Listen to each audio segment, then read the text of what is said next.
Iman, first of all, Hello. congrats. Thank you very much. Siguro let's start with that. How big is it for you na you were able to get bronze in your first Worlds as a member of the senior team? It's such an honor talaga. Ang sobrang laking honor because sabi sa akin ako daw yung first sa mga male, sa mga adults na nagkaroon ng medal sa World Championships. So, syempre naman, that's a lot to take in because until now, I'm still processing na, wow, I got this far talaga doon sa World Championships. And it's still it's still baffling lang talaga because I started off talaga from the youth, and nung nag-start ako sa adults, sobrang laking eye-opening na parang ang dami kong naging self-doubt na parang kakayanin ko ba talaga yung adults. And then nung nakuha ko yung silver sa SEA Games, ang taas ng confidence boost ko nun. Yung Asian Beach Games, wala masyado ako nakuha doon kasi ang lakas talaga na ano eh. Ang lakas talaga yung matchup ko nun. And then tong World Championships, Woo! Marami actually nangyari sa World Championships. Muntikan ako ma-disqualify because dahil sa suot ko nun. Pero pinayagan naman din ako eventually. And first two fights ko, cruised by talaga. Just did my game. Third fight, I went against yung former number 2 twice. Mga ilang beses na siya number 2 in the world. And well, maayos naman actually yung laban ko doon. Doon ko nakita talaga na may chance din talaga ako as a world level athlete. And even bigger na accomplishment na nakakuha pa ako ng bronze because ang kalaban ko doon sa bronze medal match ko, black belt pa. So, the fact na naka-push through ako kasi muntikan pa nga ako matalo doon sa laban na yon, sobrang proud din ako sa sarili ko sa galawan ko na yun kasi it just means na all of my training has been paying off, na all of the advice that my teammates have been giving me, sobrang laking tulong, and it all culminated into that achievement, and I'm super proud of myself, I'm super proud of my teammates.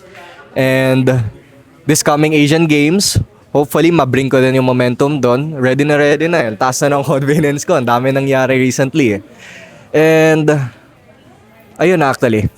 Right now, naghahanda na kami para sa Asian Games, and sigurado todo na naman yung training. And that's it for now eh. Talagang todo muna yung training. Pero right now, syempre, enjoy lang muna. Kakagaling lang sa competition.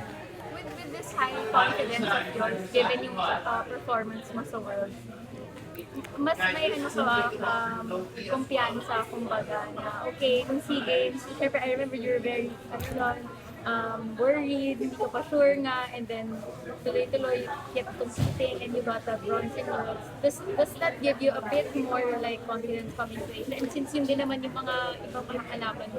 Absolutely. Sa performance ko na nagawa ko doon sa World Championships, sobrang taas ng confidence ko right now. Like, nakita ko talaga sa sarili ko na I can handle the world. ayun yung naging parang phrase ko recently. Like, I can handle the world. Like, even though na talagang merong mga mas magagaling sa akin, there's still a shot for me. There's still a big shot for me, and I'm going to take that shot in whatever way I can. So, hopes are high. Confidence is also high.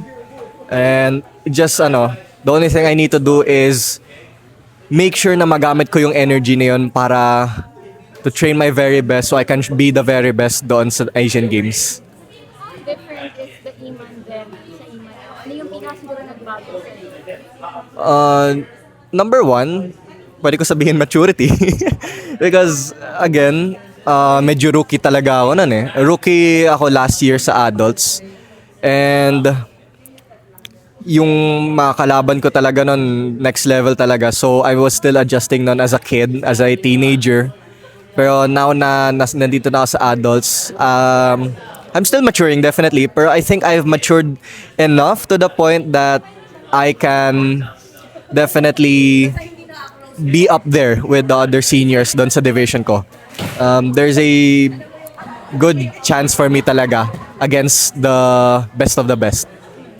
Last na lang, Iman, ano siguro yung pinaka-advice from your seniors na until until now, yun pa rin yung lagi mong dinadala whenever you compete, even when you're training pa lang? It's always been syempre nanggaling to kay Ate Kim. Go for the gold. Always go for the gold. Stay hungry for the gold. Never back down. Never back down talaga. May makuha kong panalo, panalo lang yun para sa next round. Panalo lang ako ng panalo. Always go for everything. All in. Go big or go home. Parang ganon. Basically, ang sinasabi nila sa akin is, it's all or nothing talaga. Every single match, it's all or nothing.